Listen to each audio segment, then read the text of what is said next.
Previously on Rome, rise and fall of an empire. When the empire is attacked by foreign invaders and a deadly plague, Roman citizens blamed the new religion of Christianity for angering the empire's pagan gods.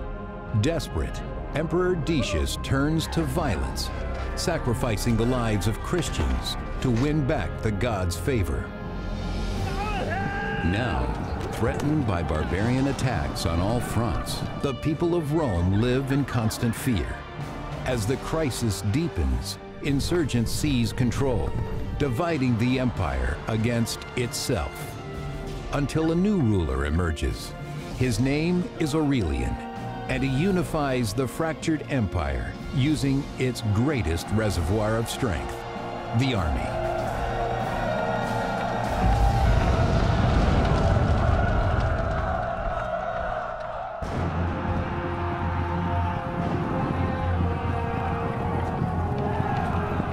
By the middle of the 3rd century, the Roman Empire is huge and relies on distant, isolated legions to protect every far-flung province.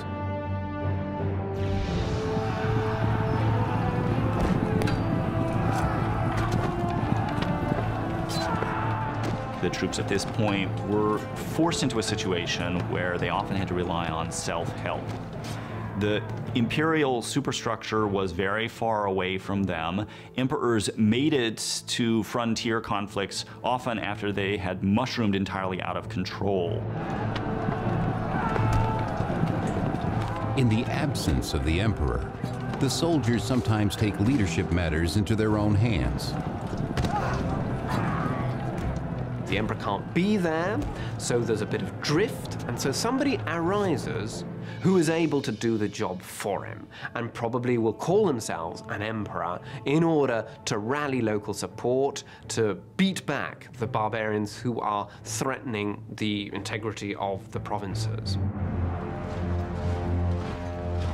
Having dared to raise their own emperors, the powerful border armies now declare independence from Rome. As these armies break away on the eastern and western frontiers, forming their own empires, Rome's northern frontier is attacked by the Alemanni barbarians in 269 AD.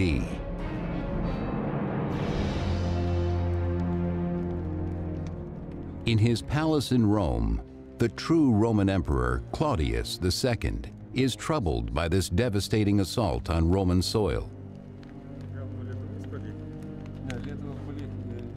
Enemies from the other side of the Alps did more than invade the Roman Empire.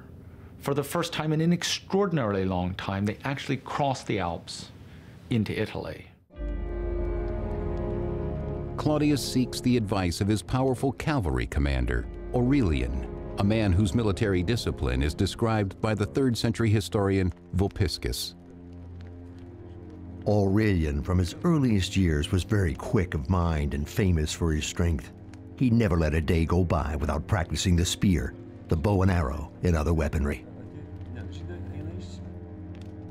Aurelian's skills will soon be tested as news from the frontier worsens.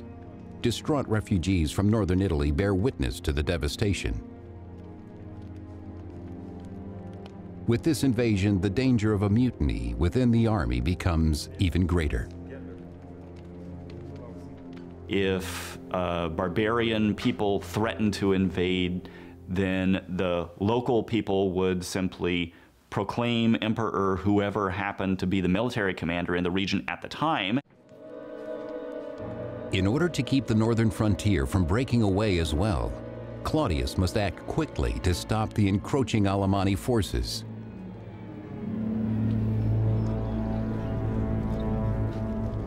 In the Alemanni camp, the barbarians celebrate, reveling in the rich spoils taken easily from a weakened Roman Empire, including Roman women and children they intend to use as slaves.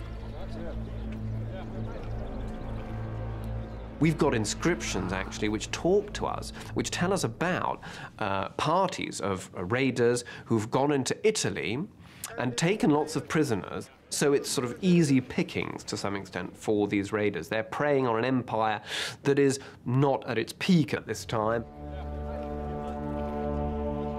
The groups of Alemanni are led by powerful chieftains who ensure their warriors' loyalty by rewarding them with slaves of Roman blood. But the barbarians' greed knows no end.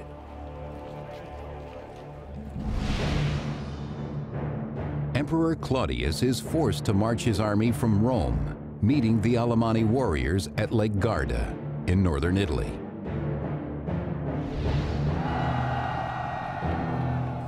Claudius and his men face a brutal enemy, 4th century historian Ammianus Marcellinus. Rushing forward with more haste than caution, they threw themselves on our squadrons of horse with horrible grinding of teeth and more than their usual fury. Their hair streamed behind them, and a kind of madness flashed from their eyes. Emperor Claudius is also severely outnumbered, but he has a secret weapon at his side, the powerful cavalry commander Aurelian. He was known as Manu ad Ferrum, that is, sort of hand ready to the sword, ready to leap into action when that should be necessary. True to his name, Aurelian helps Claudius beat back the Alemanni, killing half their force and driving the rest back over the Alps. And in an effort to better secure Italy from future barbarian attacks, Emperor Claudius and Aurelian travel to the Balkans to increase the military presence there.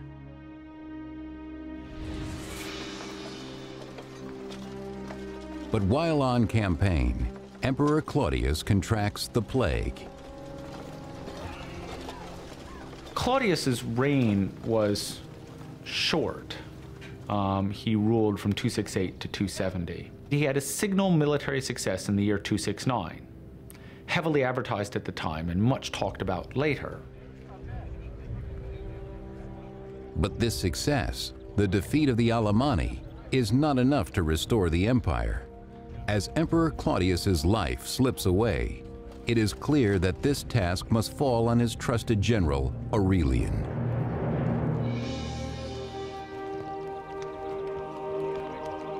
He is declared emperor by his troops. Aurelian repays them by sacrificing to the god of soldiers, Sol Invictus, the unconquered sun, a deity now emerging as the god of victory within the army. Whatever gives you the victory, whatever it is that's going to be beneficial, that's the wagon, as it were, you hitch your star to. A man of low birth, Aurelian now rises to the highest position in the empire because of his military brilliance, like many great generals before him. You can't be a civilian emperor by the middle of the 3rd century. You have to lead troops in battle. There's always some place where you've got to go and fight. Aurelian will need the loyalty of the soldiers and the strength of their god as he faces a familiar enemy. In 271 AD, the bloodthirsty Alemanni return, ravaging northern Italy and making it as far as Piacenza. Aurelian and his army race west to cut off the barbarians, sending ahead an offer to negotiate.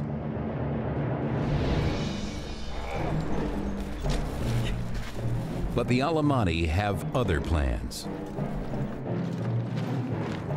He invited the barbarians to give themselves up, but reportedly they replied that they were free men and they could show him how free men can fight. Sure enough, at dusk, in the wooded area south of Piacenza, they ambushed the Roman army, which suffered heavy losses. In the forest, the Roman soldiers are no match for the barbarians. Why was an ambush such a successful tactics against Roman troops? And largely the answer lies in the form of organization of the Roman armies. They were trained, the discipline consisted in training them to actually fight a line, in a formation. And evidently you can do so only when the conditions are met where you can develop that formation, which is not the case in an wooded area. Needless to say, the barbarians knew that. Caught in a wooded trap, the Roman army is thrown into confusion and routed. For Aurelian, the defeat is devastating. The troops are, in some ways, very loyal to their own commanders, but they're also very fickle. So if an emperor is winning, they are happy to support him. Once an emperor starts to lose, then he's almost certainly done for. Aurelian rallies what troops have survived, praying that they will remain loyal. He needs them now more than ever to keep the Alemanni from reaching the city of Rome. When Rome's frontier armies break away from the rest of the empire, Emperor Aurelian's legions are left helpless against the fierce Alemanni barbarians now heading into the heart of Italy.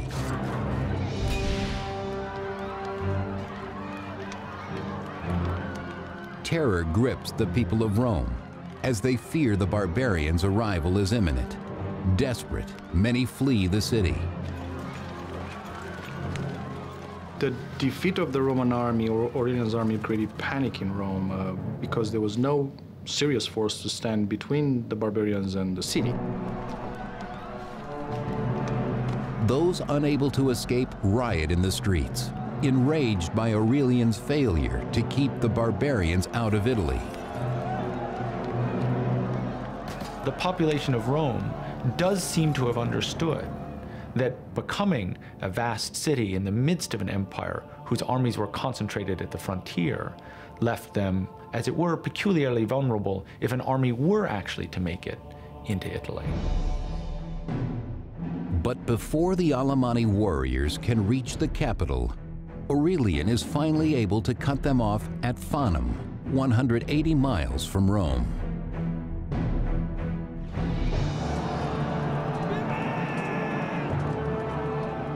After his recent defeat, Aurelian must win back his army's loyalty with nothing less than absolute victory. Emperors had always relied upon the support of the army. And emperors may have presented themselves as champions of the Republic, but the reality, the underlying reality of imperial powers, it always depends upon the army. Together, Aurelian and his soldiers teach their barbarian foes a lesson in Roman discipline. They learned now that whenever there was an opportunity for the Roman army to develop in tight formation, they had no chance. Overwhelmed, many barbarian warriors die a watery death in the Metaurus River.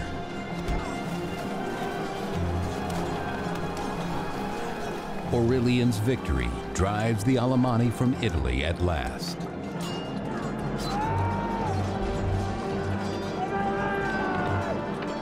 It's also regaining confidence, and no doubt his triumph served to boost morale at a time when it had been greatly shaken.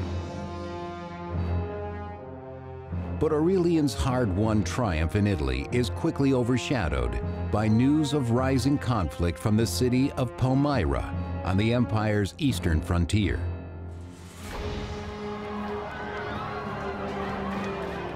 For more than 10 years, beginning well before Aurelian's reign, foreign invaders struck hard against Rome's eastern provinces, including Palmyra, threatening to break through the weakening border. And this ongoing flow of populations, some of whom were highly militarized and used quite different tactics than the Romans were used to, caused very profound problems in the eastern provinces.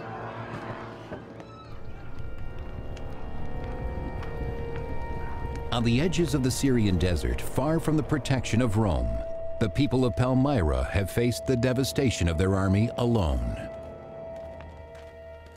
These opponents, they also are taking advantage of the absence of the emperor to take over, to roll back the frontiers, which they do successfully, and to extort payments from the Romans.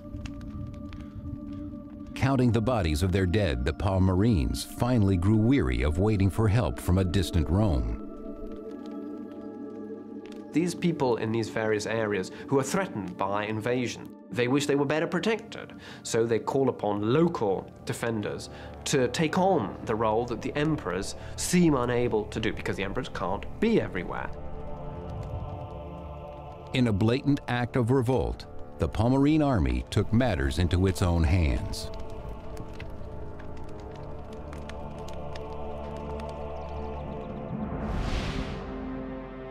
As a result, for the past decade, the eastern provinces have called themselves the Palmyrene Empire, breaking away from Rome. Now they make a direct threat against Emperor Aurelian by taking the fertile Roman land of Egypt.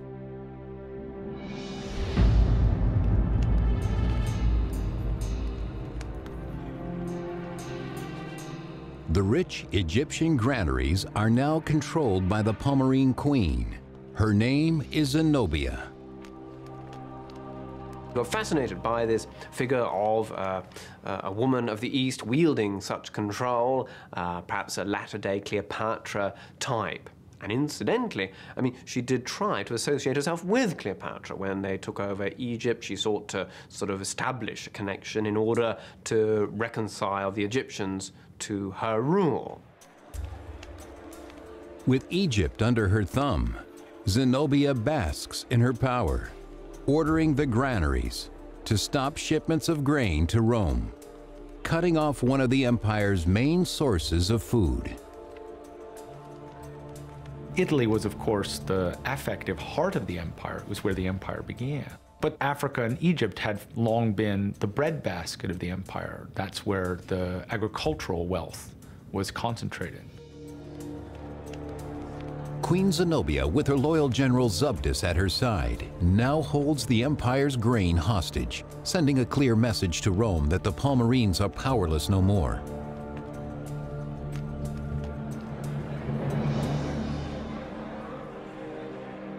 Zenobia's power play strikes deep. In Rome, Aurelian finds the people desperate and starving for lack of grain. Though he orders his troops to share their bread with the masses, it is not enough. Naturally, Egypt was the granary of Rome, and therefore any interruption to the grain supplies to Rome was a huge threat to any emperor, particularly one who had already had strife to deal with in Rome. The threat of famine leaves Romans restless and angry. Having lost territory to the armies of the East and West, the empire now faces rebellion in Rome itself. Having relieved Rome of the Alemanni barbarian threat, Emperor Aurelian faces a new crisis when the Palmyrene usurper, Queen Zenobia, stops shipments of Egyptian grain to Rome, threatening the city with starvation. Soon the Romans turn against their Emperor Aurelian. The violence, by the way, that this rebellion sparked was on a level not seen since Republican times. Aurelian has no choice but to unleash his own savage warriors against the insurgents. You're fighting in Rome itself, you know, and this is civil war. This is something the Romans also fear because they know how divisive it can be and how devastating it can be. Unaccustomed to battling inside a city, Aurelian soldiers struggle. Though virtually unbeatable on open battlefield, the Roman army once again shows its weakness when tight formation cannot be maintained. The actual war, the struggle itself, would have been in an urban context. And of course, for the Roman soldiers involved at Aurelian's disposal, this must have been highly unusual. I mean, ancient battles were not typically urban struggles, street by street fighting, and this is where your trained soldiers would have greater difficulty. But in the end, Aurelian puts down the revolt decisively. The 4th century historian Eutropius. Aurelian suppressed them with the utmost severity. Several noblemen he condemned to death.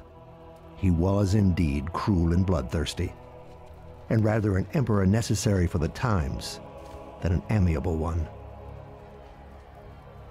Aurelian executes the rebel leaders, reminding the people of Rome that he is their ruler.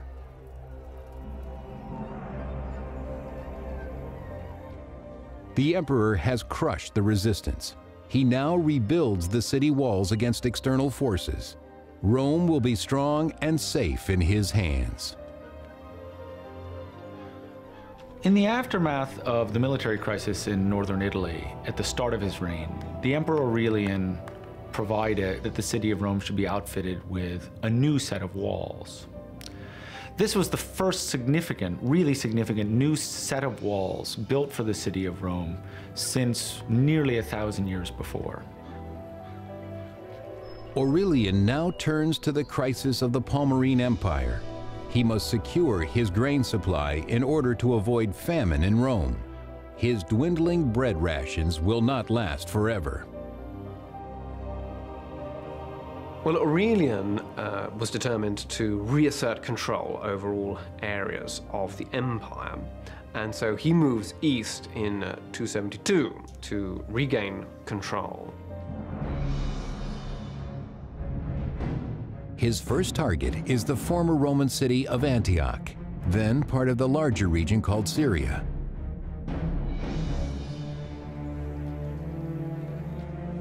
Antioch is a bustling city, invaluable to Rome as a wealthy center of trade. But now, under the control of the Palmyrene Empire, it becomes a safe haven for the fugitive queen Zenobia. Zenobia and her generals knew for sure that Antioch would be the first city, the first thing Aurelian would have to conquer upon entering Syria. So she barricaded herself in the city, and Zabdas drew the army in the Orontes plain to the west of Lake Antioch. Zenobia enjoys her prestige, happy to let her generals ready themselves for war just outside the city walls.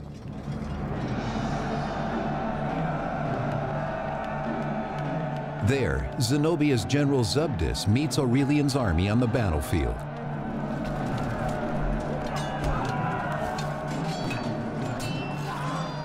You have walls of Romans moving in lines, man to man, fist to fist. You can't kill somebody until you look them in the eye.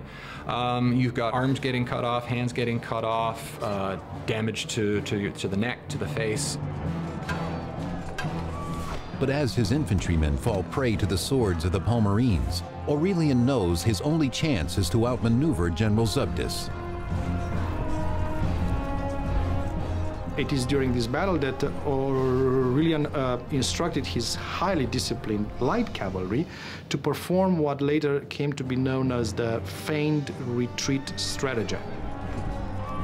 Aurelian's light cavalry pretends to flee, tricking the Palmyrenes into giving chase, leaving the protection of the main lines behind them.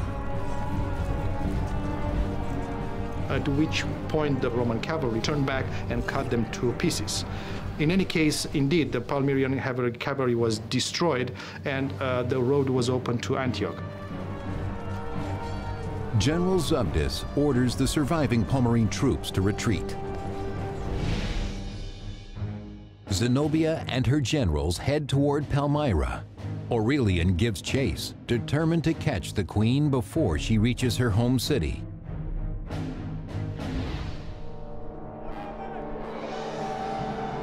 But in the Syrian desert, Aurelian faces unexpected obstacles. You have to remember this is summer. It's hot in the desert. So harassed by both the hot summer and the Arab nomads that had remained loyal to Zenobia, Aurelian and his army pursued or pushed to Palmyra. But an arrow wound delays Aurelian's pursuit, giving Zenobia time to secure herself in Palmyra. Cursing his nomad attackers, Aurelian vows to capture their queen. In 272 AD, Emperor Aurelian defeats Zenobia's army at Antioch. But in pursuit of the fleeing queen, Aurelian is ambushed, allowing her to reach the safety of Palmyra.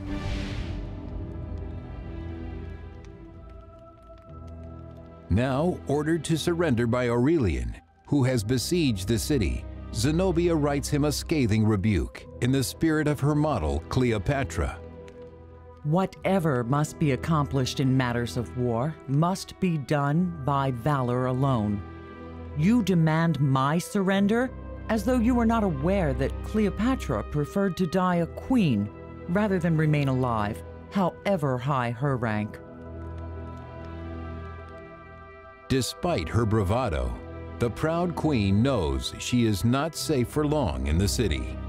She quickly packs for travel. Palmyra itself is not really ready for a siege anyway. They built some very hastily erected defenses, and clearly Aurelian has some support inside the city. It does not hold out for very long. Queen Zenobia and her general Zubdus slip away into the cover of darkness, eluding Aurelian again. In 272 AD, Zenobia races toward Persia, making it as far as the Euphrates River in modern-day Iraq. But Aurelian's soldiers are in hot pursuit. On the banks of the Euphrates, the queen offers the boatmen gold to cross the river, but even her desperate threats are too late to save her. She was intercepted and captured by the Roman cavalry. They took Zenobia, her advisors and generals, as prisoners of war and put them on trial. Bound to prevent escape, Zenobia knows she will soon face Aurelian.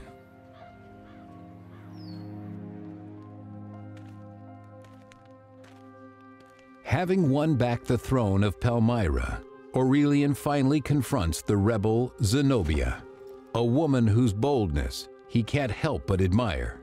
In his own words, "What manner of woman she is, how wise in counsels, how steadfast in plans, how firm toward the soldiers, how generous when necessity calls, and how stern when discipline demands."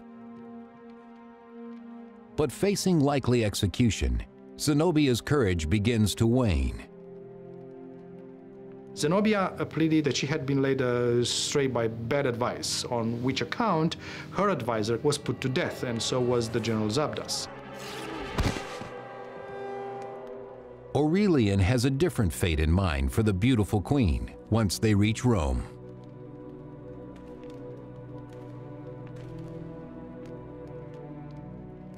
But before leaving Palmyra, Aurelian visits a temple where he will pay tribute to one god alone, the god of soldiers, Sol Invictus, who has ensured his victory on foreign soil.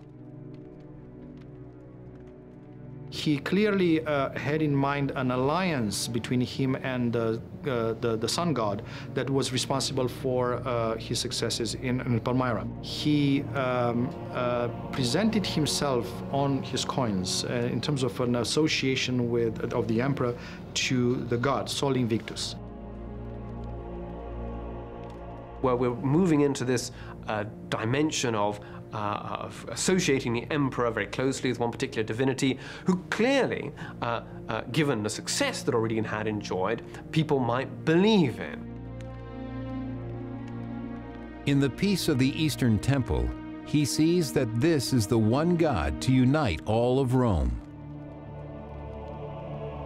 He does seem to have been participating in a growing trend toward universalism, both in religion and in Roman political control. Offering his own blood as sacrifice, Aurelian promises his God a nation of worshipers.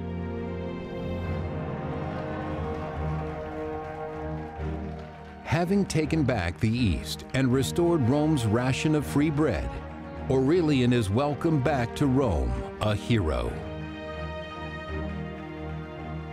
It may have signaled to the Romans an end to what had been nearly a half-century of sequence of military catastrophe, followed by recovery, followed by catastrophe, followed by illusory recovery again. Aurelian has another purpose in Rome. he will use the riches taken from the east to establish the soldier's god, Sol Invictus, as the single deity of the empire. Work soon begins on a new temple. He actually put the new cult on a par with the official state religion in Rome. He built a magnificent temple for Sol in Rome, which he furnished with the spoils from Palmyra. But religion must wait for now. Aurelian has more battles to fight before the empire is fully restored. To the north, the Roman territories of Gaul and Britain have fallen under the unlawful rule of a mutinous Roman army that calls their dominion the Gallic Empire.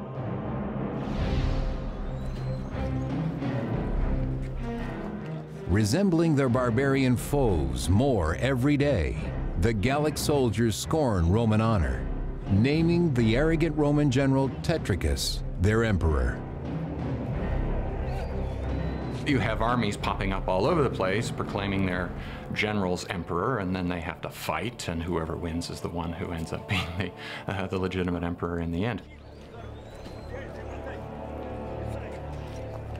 The separation of the Gallic Empire was, of course, frightening for Romans. It was a major loss. It was humiliating to have such a significant portion of the traditional Roman Empire in another man's hands.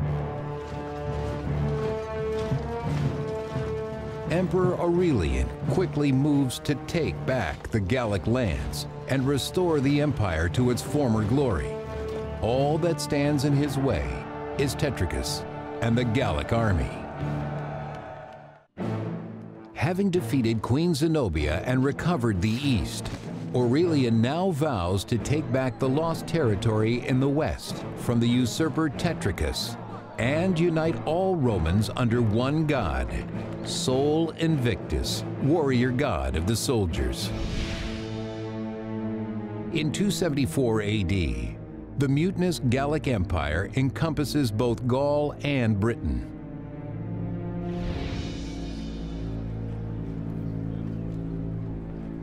There, the soldier emperor Tetricus and his army have become indistinguishable from their barbarian enemies.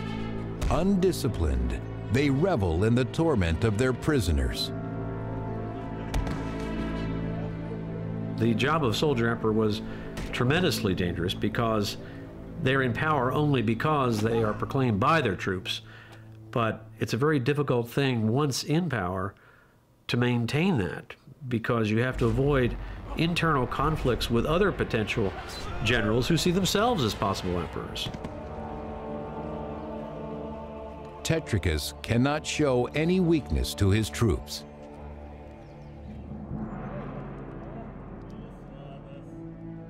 But in the privacy of his palace, Tetricus consults his advisors, trying to determine where his next rival will come from. Tetricus himself had survived over the previous several years a number of internal disputes, some actually leading to considerable bloodshed among rival leaders in the Gauls. He plans to someday leave his kingdom to his son, establishing a dynasty in his own name. But reports of a new challenger now threaten to destroy this dream. It seems to have been clear to him that in the aftermath of his success in the East, Aurelian was going to and was already marching on Gaul in an attempt to reintegrate Gaul into the Roman Empire. With news of Aurelian's approach, the volatile Tetricus blames his advisors, lashing out at everyone around him. In 274 AD, Aurelian marches to Chalons, Gaul, in modern-day France, to face Tetricus and win back the western territories for Rome. Aurelian and his men meet Tetricus in the forests of Chalons, where the fighting is fierce. Aurelian's army probably contained more cavalry than traditional imperial armies had up until now. As for Tetricus's army, well, there were still important legions along the Rhine guarding these areas. It would have been a battle between forces, much similar forces with similar equipment at their disposal, and therefore all the bloodier and more devastating for the armies involved. It is Tetricus's army that now bears the brunt of Aurelian's vengeance. Having dared to name another as their emperor, it is they who remain the greatest threat. Part of the crisis of the 3rd century is the importance that the army plays in choosing an emperor. This is something that's relatively new in the Roman world, and it's a result of constant warfare. The army becomes more powerful, it becomes more able to choose emperors, and it becomes more able to impose its own choice of emperors on Rome itself. Aurelian cannot allow this affront to his power. As Tetricus's army falters, Aurelian orders his troops to cut them down, showing no mercy. Some sources claim that Tetricus realized the game was up even before the battle, but it looks as though he did fight it out to the end, and it was, in the end, Aurelian who gained the victory. It is the culmination of his efforts to reunite the empire. In the end, he takes the usurper Tetricus prisoner.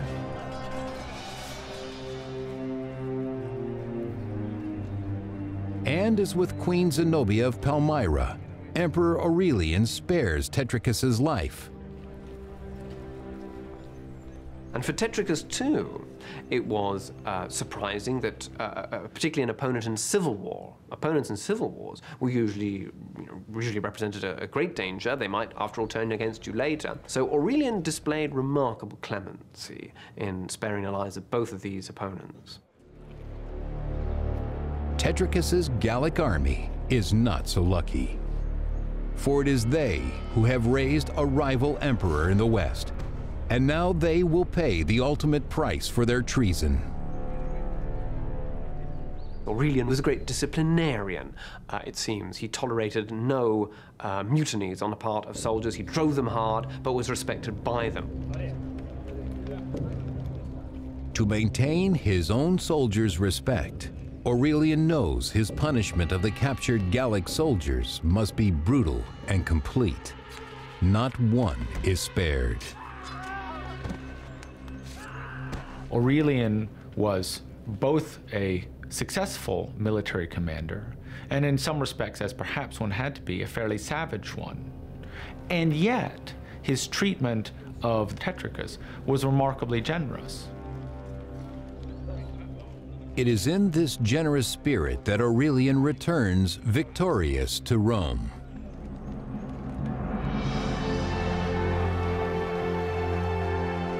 There, after 4 years of non-stop campaigning, Aurelian celebrates his reunification of the empire with a spectacular triumph parade, displaying high-ranking captives from every far-off conquest.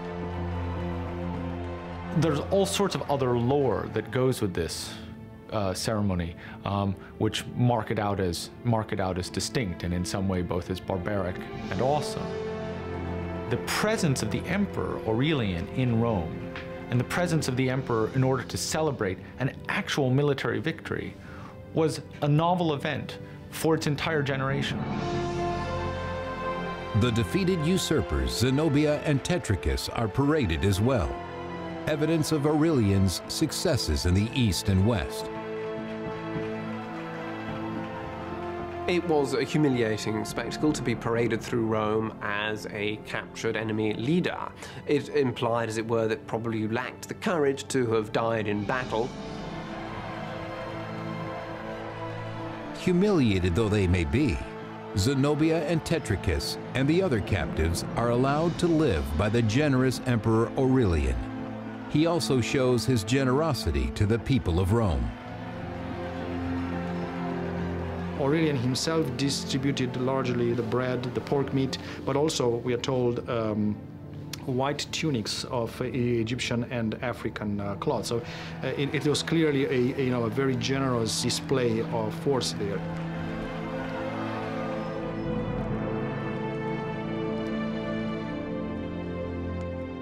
Grateful in his triumph, Aurelian consecrates the temple he has built for the god of soldiers, Sol Invictus, whose power and favor he believes have made him invincible.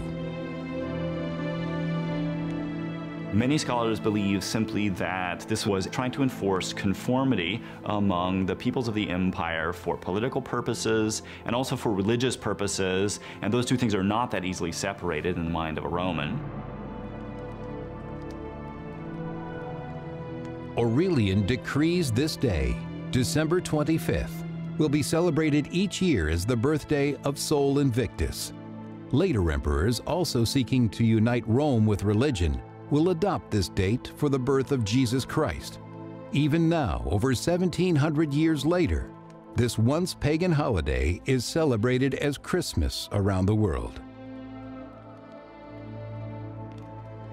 Throughout the empire in the 3rd century, there's clearly a movement towards monotheism, towards different cults that believe in a single god, and sometimes in a single redeeming god.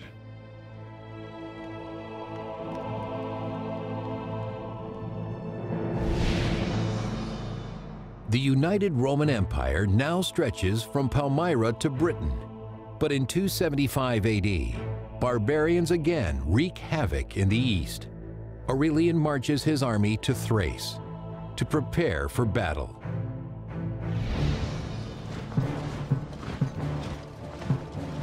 Aurelian is a fascinating figure. He was a very energetic and dynamic individual. If you think of all the places in which he campaigned in his life, he must have had tremendous energy. It is this drive and energy that earn him the loyalty of his troops. Aurelian is very successful as a military leader. He knows his troops. He works very effectively with them. I'm sure he rewards them on a regular basis. He can, I think, depend on a significant ongoing support from the soldiers. They trust him. You know, they see him as their leader. Having brought these soldiers the glory and honor of unimaginable victory, Aurelian never suspects the betrayal that festers among their ranks.